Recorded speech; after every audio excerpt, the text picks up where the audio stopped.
And welcome back, everyone. This is the X Zone. I am Rob McConnell, coming to you from our broadcast center and studios in Hamilton, Ontario, Canada.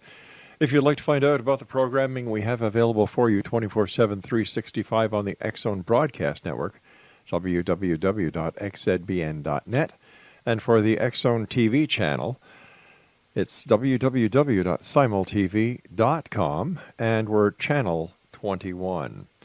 My guest this hour, X Zone Nation, is a gentleman that I've had the pleasure of having on the show before. His name is Preston Dennett, and he has a fascinating new book out entitled The Healing Power of UFOs, 300 True Accounts of People Healed by Extraterrestrials.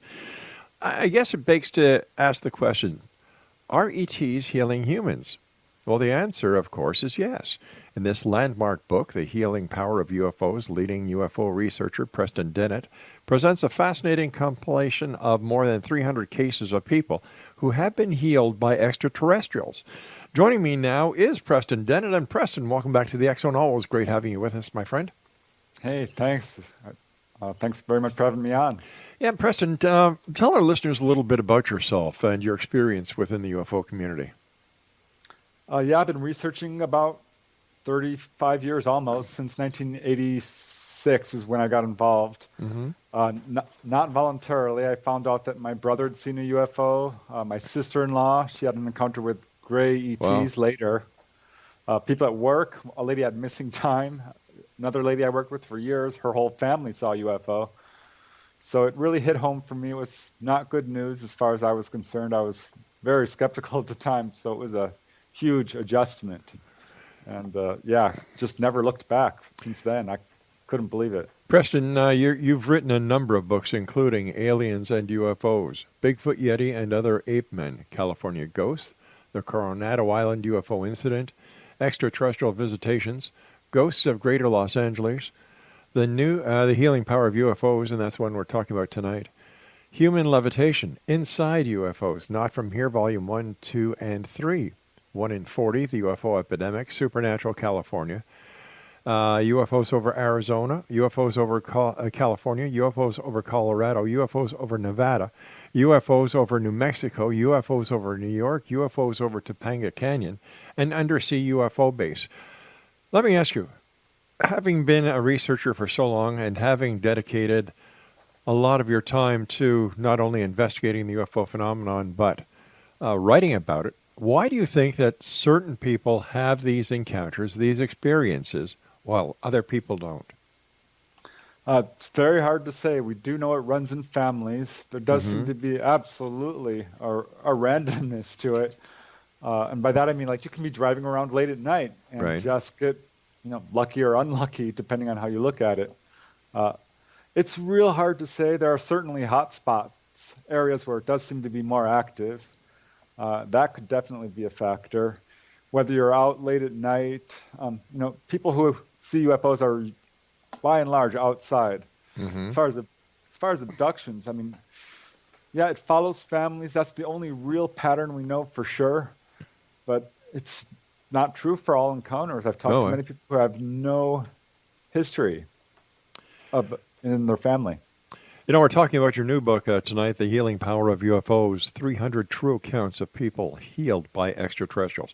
How did you choose this for a topic, and why did you decide to write a book on it?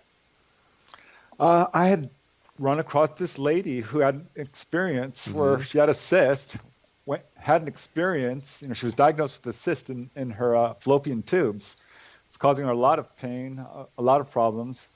Went to the doctor, it was completely diagnosed. She was scheduled for surgery, and she had an experience prior to surgery, and went to the doctor, and they were pretty upset because the cyst was gone. Now they did all the pre-surgery MRIs and so on, and they couldn't find it. And they're like, well, this is really unusual. This X-ray here shows that there's fluid here in your fallopian tube, which is only present if you've had surgery. Right.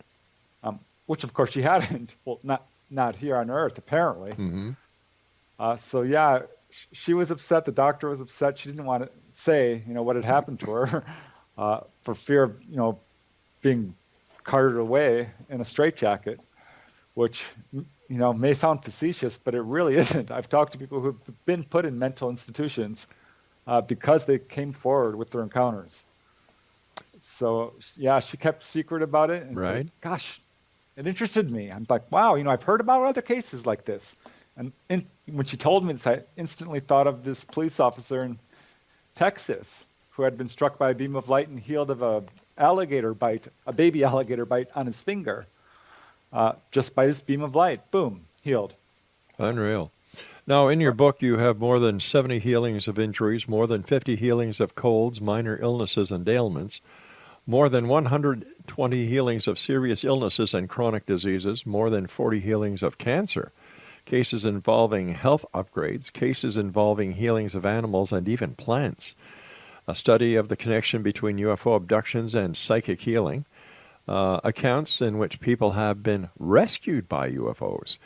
Let me see, a study of miraculous cures from angels, NDEs, OBEs, lightning strikes, past life therapy, Native American ceremonial healings, and more. Evidence that our governments have obtained UFO healing technologies and are using them or it for themselves. Let's go to the beginning. All these different healings, how did you research them? Well, I was really shocked at how many there were. So that I was guess. right. I mean, I initially found, and I've been researching this for many years, and thought it was quite rare at first. Thought, maybe 10 cases that I could think of at most, probably closer to 5. Right. But as I dug in there, I'm like, my gosh, Bud Hopkins has cases, David Jacobs, John Mack, Barbara Lamb. I mean, you can go down the whole list of researchers, Yvonne Smith, Edith Fiore. They all had cases. So I started to gather these cases, and I'm like, initially thinking I could write an article about it. And gosh, there was just way too many for that. Yeah, your article is over 573 pages long. And I must tell you, it's a great book. It's one of these books that you pick up and you can't put the darn thing down very easily. But I must also say that there are some wonderful drawings in your book, and you sent us a couple that we're going to be putting on the screen. I believe it's a relative of yours that did these drawings. Yeah, my sister-in-law. Fascinating. Those don't actually appear in the book. Right. So they are all actual illustrations representing UFO healings. She's worked with me from the very beginning. Wow. Really. No, very well done. Very well done. Tell me about the more than 50 healings of colds, minor illnesses, and ailments. Can't we say that? It could be coincidence that they were healed. They're nothing major. So how do we actually know that, colds, minor illnesses, and ailments were actually cured by ETs? Due to really, I think it's the large number of cases that is the best evidence that this is all taking place. But a good case comes from Leonard Stringfield, a respected researcher from Ohio, and he interviewed this young man from, I believe it was Florence, Kentucky, right, who was suffering from a head cold. Went out into his backyard and saw this sort of manta ray-shaped UFO hovering at a very low altitude in his backyard, sending down a beam of light, which started to play across the ground and come towards him. He realized he was about to be hit by this beam of light, so he turns to run, and this beam of light hits him. He said it was like being struck by a bucket of ice-cold water. Wow. And all these images filled his mind, equations, weird landscapes, things like this. And the beam retracted, and he fell to the ground, and then ran inside and called his mom. So following this experience, his head cold was gone. And there's a lot of cases like this. It's very strange because I'm not sure why, a UFO would bother to travel light years, I guess, to cure someone of their cold. Could it be that these people were in the right place at the right time, and somehow the ETs initiated contact with these people using this ray, and besides getting all the imagery that he did, and I believe others do at the same time, that whatever's in this beam also cured them. Listen, ponder that. I've got to take my break, Preston. And Exo Nation, if you'd like to find out more about our guest this hour, Preston Dennett, visit his website. All right, the website address is www.prestondennett.weebly.com.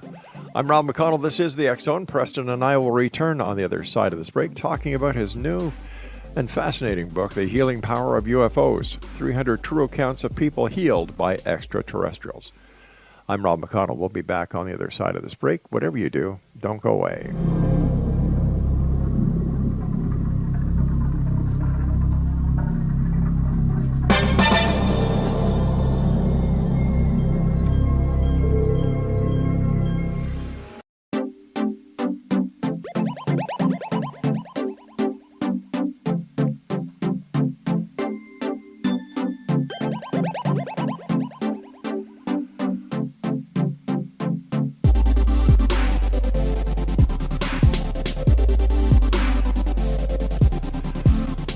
All right, X Zone Nation, I'd like to say hello to all the members of the X Zone Nation who are watching this show that is being distributed around the world by Simul TV. And according to Simul TV, that is an approximate 287 million people around the world watch the X Zone TV show on the X Zone TV channel. My guest this hour is Preston Dennett. He is the author of The Healing Power of UFOs, 300 True Accounts of People Healed by Extraterrestrials. His website is PrestonDennett.weebly.com. Okay, so we talked about small things, common colds, and so on. But what about the healings of the chronic diseases like cancer? This must be flooring the medical community when somebody is diagnosed with cancer. They get zapped by an extraterrestrial's healing ray, for lack of better words. And I didn't say that to be sarcastic, by the way. I just don't know what other words to use for it. How does medical community try to justify these cures? Well, often we see doctors being very confused, I would sometimes imagine, upset, and sometimes they'll attribute to a misdiagnosis, perhaps, or accuse the patient of having faked something, an injury or an illness.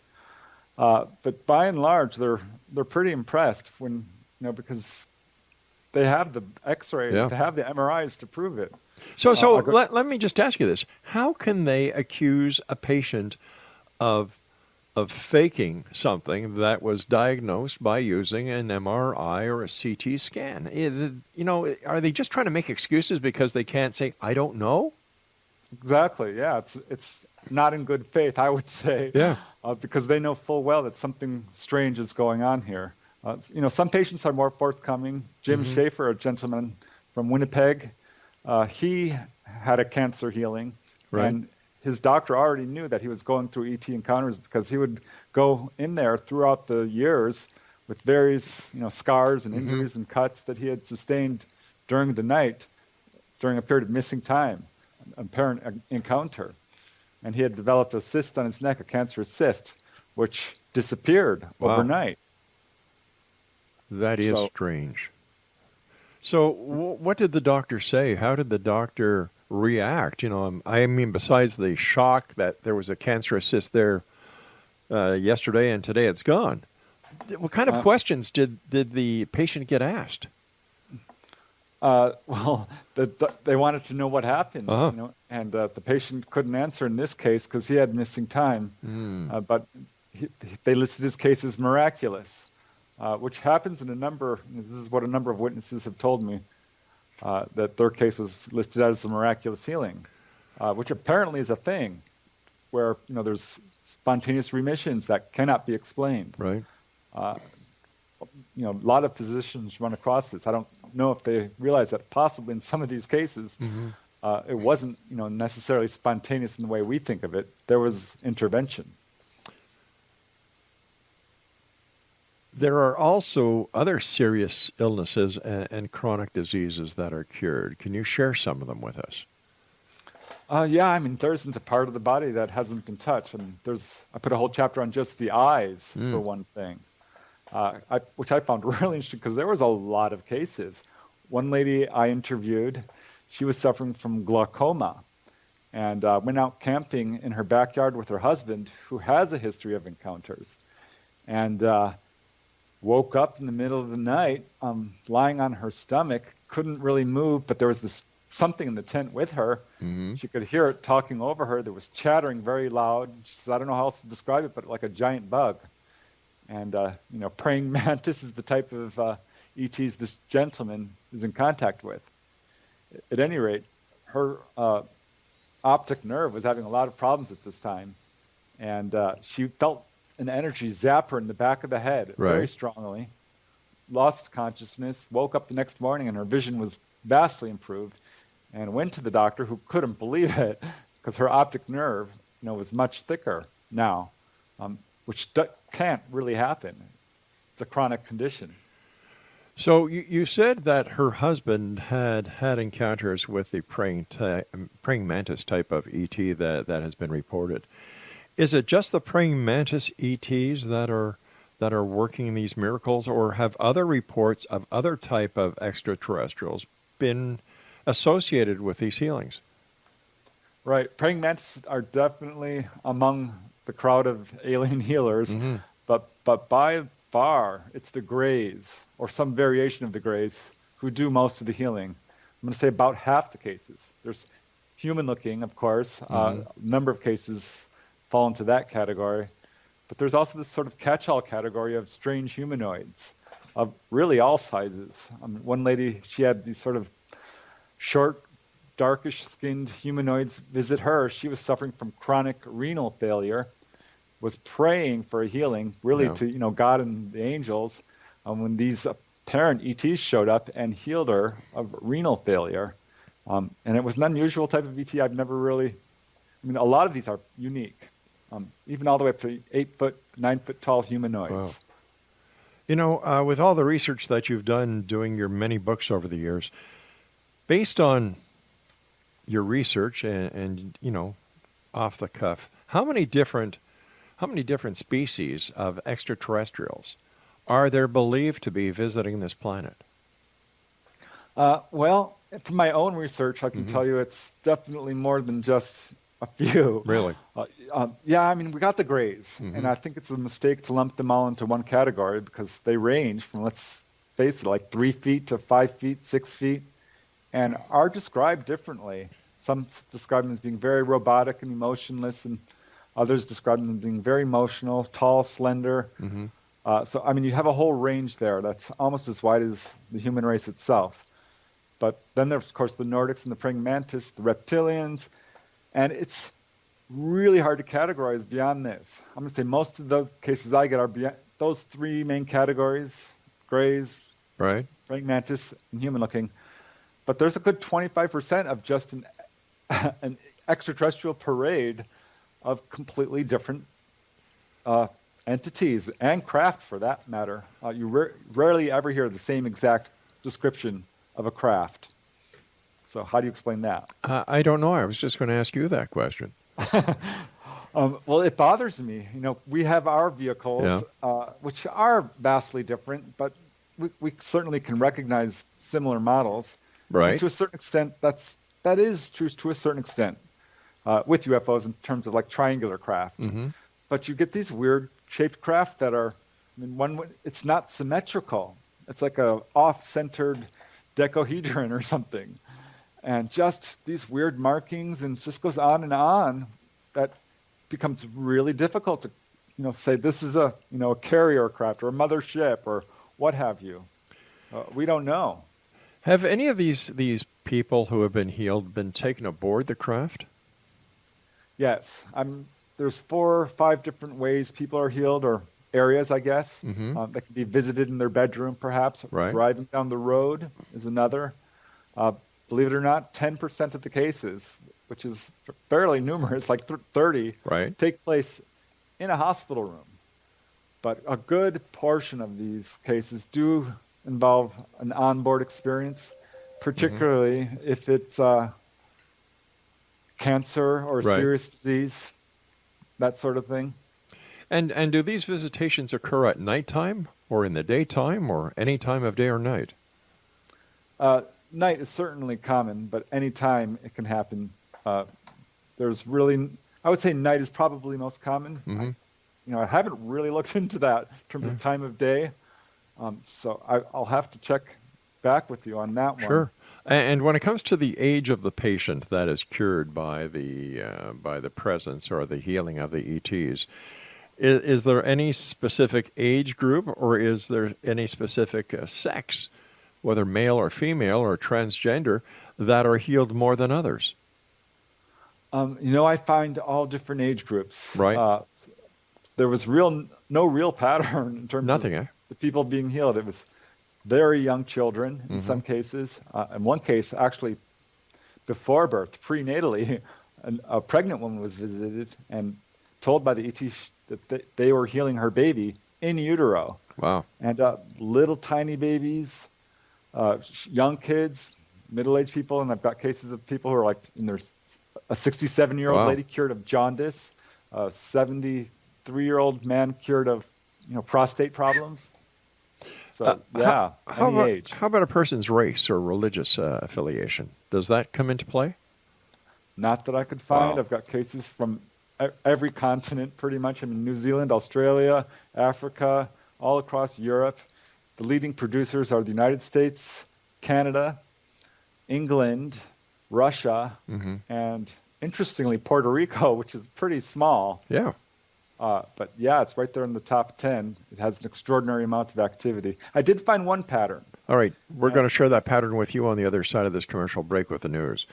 Exonation, our guest this hour is our good friend Preston Dennett. His website is www.prestondennett.weebly.com. And we'll both be back on the other side of this break with the news as we continue here in the X Zone from our broadcast center and studios in Hamilton, Ontario, Canada. Don't go away.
Exonation, Preston Dennett is our guest this hour. He's the author of The Healing Power of UFOs, 300 True Accounts of People Healed by Extraterrestrials. It's available on Amazon.com. And for more information on Preston and the number of books he's written and so much more, visit his website at prestondennett.weebly.com. Now, Preston, before we went to the break with the news, I was asking you certain questions. And just before we had to leave, you said you found something that was very interesting. Share that with us. Yeah, I'm trying to figure out who's getting healed and why, and because there didn't seem to be any real patterns to it. Of course, if you're already having contact, it's within your family, if you have a history of abductions, certainly that is a huge factor. I'm going to say, gosh, good half of the cases, maybe not quite. Right. A third involve people who have a history of contact. But there's a bunch of people who don't, so that wasn't it, really. What I found, and it was kind of a loose pattern, but it was certainly there, is that people who are in some capacity doing good work for humanity, their vocation would be something like lots of social workers, right? Environmentalists, people who, doctors, a lot of cases involving doctors, inventors, teachers, this sort of thing. A good example would be Michael Carter, really interesting gentleman who consented to an interview with me and had an experience. He actually does social work. He was commended by President Clinton for his work against racism. So pretty hardworking at that. And he had a healing experience. It was that same pattern. He was healed of a blood clot in his leg by a human-looking ET, which visited him in his bedroom. Is it possible that we're actually learning about modern day experiences of what used to be called angelic visitations? Yeah, I think in some cases we're probably labeling this as ETs when it's Hmm. really angels, and really angels when it's ETs. Exactly. Um, there's a bleed through, and it's difficult in some cases to decide, really, when someone says, I saw a glowing figure come into my room and it healed me. I mean, that could be either. So I did include a chapter on angelic healings because the literature on that, I have to tell you, on angels is pretty comprehensive. I mean, there's a lot of stories out there, and many do involve healing. So, I mean, one lady, this is kind of an interesting aside, she told me, she's an abductee, the Hmm. ETs told her flat out that yes, some of the so-called angelic visitations that we've recorded in our history were actually them. They Hmm. told her this. That must So, have been that must have been very powerful messages or interaction that she had with these ETs or angels that that she was able to express that this is what they actually said. Now, when these ETs or angels communicate with those that they're healing, if they have any verbal or contact as such, is it verbal or is it clairaudience sort of? right. Telepathic is Yeah. generally the rule during onboard experiences, but I have to say, some people are healed Hmm. and there's no communication. One lady Really? I interviewed, a lady from Norway, was healed of a back injury. I've got like 15 cases of people healed of back injuries or sore chronic back pain. And they didn't say anything. These grays just filed in, flipped around like a rag doll, she said. He put something on her back. She felt Hmm. the energy of it and filed out, and they were done. So, I mean, less than a minute, really. Have any of the people who have been cured reported that they feel as if they've been upgraded? For example, increased IQ, increased talents that they did not have prior to the encounter or the experience or the curing. Yes, it's fairly common, actually. And it's amazing because people report that they feel like they've had their lifespan Mm. extended. They feel like they've been made smarter. They feel like they've been made stronger, faster, that they can run faster, that they heal more quickly. And it's not uncommon. And these are perhaps not a specific healing of a specific ailment. Right. But John Hunter Gray, that's what happened to him. He reported 20 separate physiological improvements.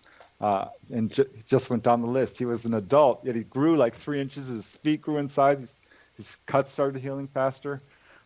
Case from RD6 Keller Clark. She talks about a bike racer, a bicyclist, Mm-hmm. who had an abduction experience and came away from it much stronger and faster than he was before. Another kid, a student, rose to the top of his class. So just case after case of this. It's very interesting. Has there been any statistical work done yet, Preston, that would show any increase of the life cycle of any person that has been cured or had an ET visitation?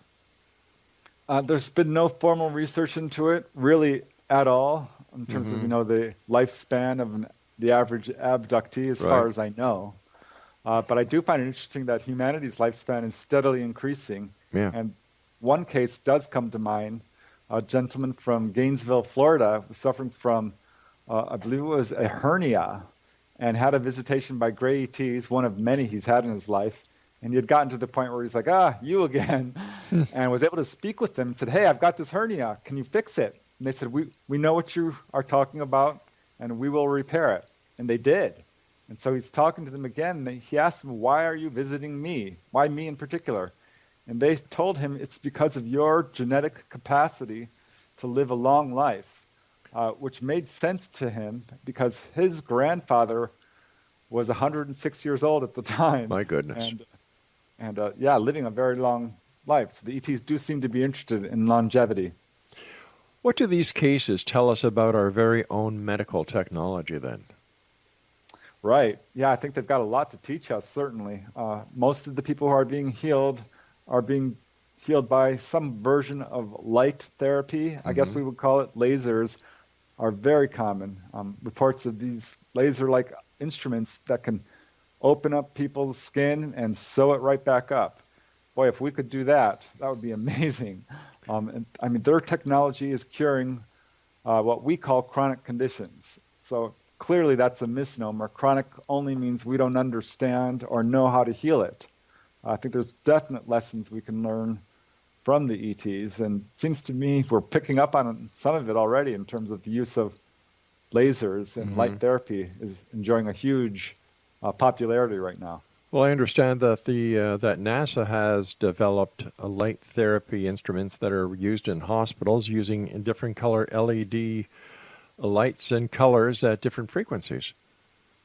Right, and electrical impulses to Yep. heal wounds, and of course we've known for years that sunlight and light therapy can cure jaundice. Yep. So yeah, I think there's really remarkable similarities really between how ETs heal people and how we do. It's basically the same way. What you do see a lot of is as well, which I found interesting, maybe 20% of the cases involve not instruments, technological instruments, but mind power or hands-on healing on the part of the ETs. So that kind of surprised me, actually. Well, if ETs have the power to cure people, why do millions of people die of disease every year? Why don't they cure everybody? Why only a select few? If it is just DNA or genetics, wouldn't they be able to modify what they're doing to help these other people as well? Yeah, I mean, that's the million-dollar question. It's sad because there are a lot of abductees who are suffering from horrible medical conditions and have one illness or another healed and not others. And yeah, millions of people are dying. The ETs are doing nothing, about the children in the cancer ward sort of situation. My guess is that the 300 cases I've documented in this book is just the tip of the iceberg, and that there's a lot more of this healing activity going on than even that is recognized within the UFO community. But on the other hand, they can't heal everybody. To do so would cause an enormous number of problems. We would have overpopulation. Yeah. And if, say, imagine they gave us this technology, that would be nice, right? I think so. Well, we have a tendency to abuse technology in our society, and it could very well cause divisions between like gets to use this technology. Will it be given only to the power elite, the super rich? Is it only for the military and soldiers? Right. And how would you possibly regulate something like this when we have such overpopulation problems and such aggressions between nations? It's a real problem. I think that's one of the main factors. Here's a question I'd like you to ponder as we take this final break, Preston. Why would an ET travel light years to cure someone with a common cold? Stand by, Preston. We'll be back on the other side of this break. And X Zone Nation, my guest this hour is Preston Dennett, and he is the author of The Healing Power of UFOs, 300 True Accounts of People Healed by Extraterrestrials. It's available on Amazon.com, and if you'd like some more information about Preston, his website is www.prestondennett.weebly.com. This is the X Zone. I am Rob McConnell. We're coming to you from our broadcast center and studios in Hamilton, Ontario, Canada. To get the current edition of the X Chronicles newspaper with our compliments, visit www.xchroniclesnewspaper.com. Preston Dennett and I will be back on the other side of the short break as we wrap up this hour here in the X Zone. Don't go away.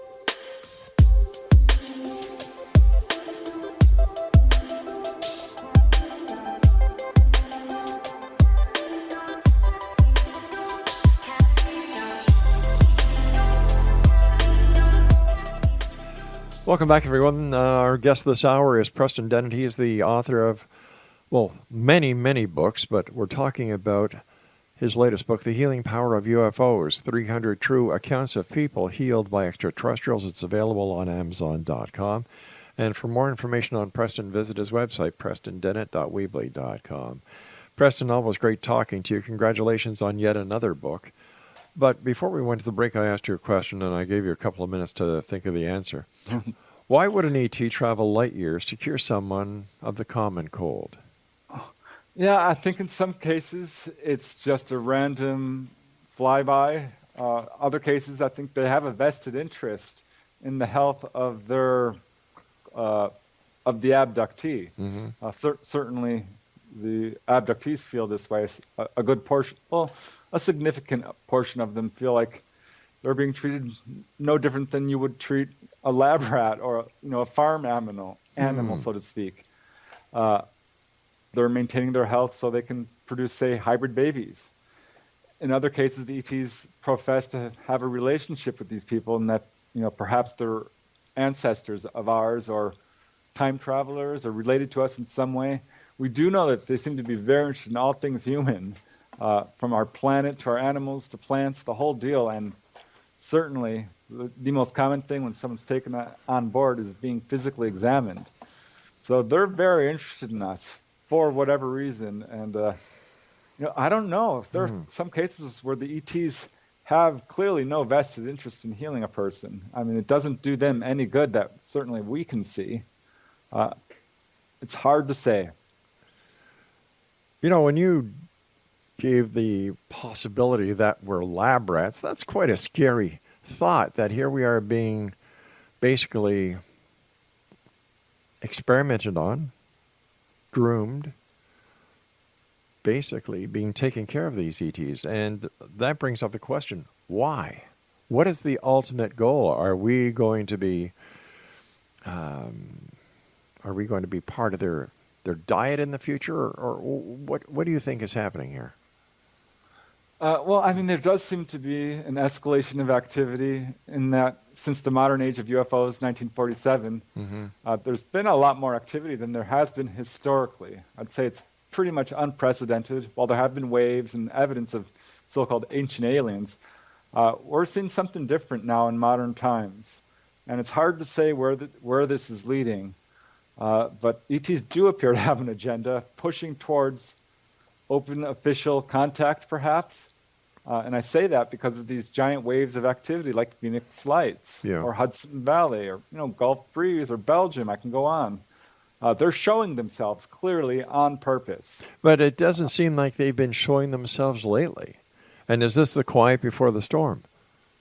Yeah, we're overdue, for sure. It seems to happen like every 5 years or so. A giant wave of sightings that's so monumental and in your face that it just can't be ignored. The mainstream media has to cover it because people are in an uproar about it. And we're definitely overdue for that. And I'm really interested to see how this all pans out because I don't think ETs are planning on invading us. They could have easily. I don't see evidence of what I would call hostile intent or sadism or deliberate torture or really malevolent types of behavior. I don't get really any of that. I don't want to say any, but it's far skewed towards the positive, really, in comparison to humans, for sure. Sure. In the information you sent us on your book, The Healing Power of UFOs, one of the talking points is evidence that our governments have obtained UFO healing technology and are using it for themselves. Explain that. Yeah, this is alarming. When I started researching into this, there's the whole UFO crash retrieval phenomena, which is pretty popular right now. It's one of the cutting edges of UFO research. That the disclosure movement, onboard experiences, but this whole crash retrieval stories is really all we have right now. Sometimes supported by multiple witnesses, often not. But there are enough for us to say pretty conclusively that our government, or some aspect of it, and certainly other world governments, have obtained crashed UFOs and alien bodies.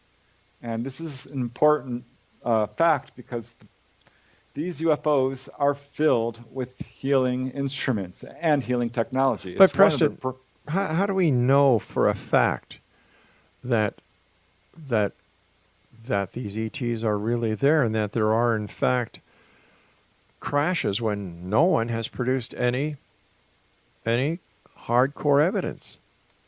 Yeah, it's ironic because an actual artifact, an alien artifact, would be incontrovertible evidence. Exactly. And here we have, hundreds of reports of, crashed UFOs, Mm-hmm. which would be the best evidence. But it turns out, we have no physical evidence to support this.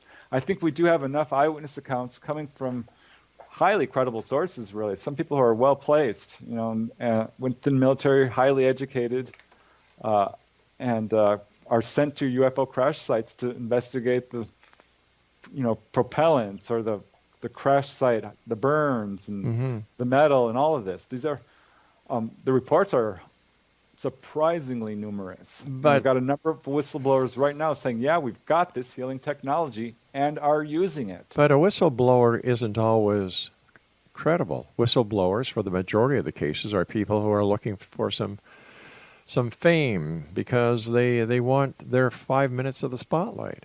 So how do we, I understand that there are credible people who go to these alleged crash sites, but they never come back with any evidence. They never come back with any photographic evidence. And if they're going to talk about it, you would think that with today's technology, everybody has a camera that they bring with them from one piece of equipment or another, like a cell phone or whatever. But they don't. So this is where I have a bit of a problem with anyone who says that, well, I went there and I did this, that, and the other thing, or I saw this, or I know for a fact this, when they can't, when they're willing to divulge this information to anyone who will listen, but they don't produce any information to corroborate their stories. So how do we decide what is real and what is just fiction? Yeah, it's a real hall of mirrors, this field, which kind of shocked me when I got into it because, I never really expected there to be such a thing as disinformation. Yeah. Or really cover-ups. But we do know there's a cover-up. That's demonstrable. How do we know that? How do we know that, Preston? Tell me how it can be proven that there is, in fact, a cover-up, that it's just not a conspiracy theory that is being perpetrated and planned by the UFO community, because as long as the cover-up conspiracy is in place, the ufology groups do not have to provide any evidence because, well, listen, the government has it, the men in black, and so on and so forth. Well, we know because of the hard work through the Freedom of Information Act by people like, Peter Gersten, Larry Fawcett, Dave Greenwald more recently, or John Greenwald, right, of Black Vault. There are absolutely enough documents out there which have been released through the Freedom of Information Act from intelligence sources like the FBI, the NSA, the CIA, which express a direct interest in UFOs and talk about it very forthrightly. I understand. I'm sorry for cutting you off. It's just that we're running out of time really fast here. I understand that, Preston. But just because they classify it as a UFO, which is just an unidentified flying object, how do we know that their reference is being made to a spacecraft that has flown right across the universe to come to this planet and visit? Because they call them craft in many of these documents. But once again, there's a lot of military craft out there that a member of the FBI or NSA would not know that it is in fact an experimental craft from their own military. We've seen this before. The problem is these witnesses are themselves pilots and military men and Navy people who don't recognize it, but that doesn't are sent there by the superiors to vector these objects. Right, but that doesn't mean just because they're experienced or given classification of in one area that they know everything that is going on. For example, the Tic Tac video. You look at that, and so the New York Times put it out to be this earth-shaking video. You look at that, and a number of people have come forward and said, well, that's just hyperspace experiments that were going on. And, of course, the military in that area wouldn't know what the heck was going on. So how do we know, especially when this happened after the Soviet Union came out and said, well, we have hypersonic vehicles that could evade any of your air defenses. And the United States, a few weeks later, comes up with this. So how do we know? Like, how would an FBI agent know what a real UFO is compared to a military aircraft or a military craft? Well, we know because of the events that happened over White Sands early on when we started launching missiles, of events that happened over Edwards Air Force Base, which put the whole base on alert. These objects were caught on radar. They weren't ours. We were thinking, could they be Russian? Definite possibility, but that's not what intelligence investigations showed them to be. There was one sighting over Edwards Air Force Base which really shook up high levels of government. All right, I hate to do this, my friend, but we'll have to have you back on to continue this very interesting conversation. Congratulations on your book, The Healing Power of UFOs, 300 True Accounts of People Healed by Extraterrestrials. Preston Dennett has been my guest this hour. His website is www.prestondennett.weebly.com. I'll be back on the other side of this commercial break with the news as we continue here in the X Zone from our broadcast center and studios in Hamilton, Ontario, Canada. I'm Rob McConnell. Don't go away.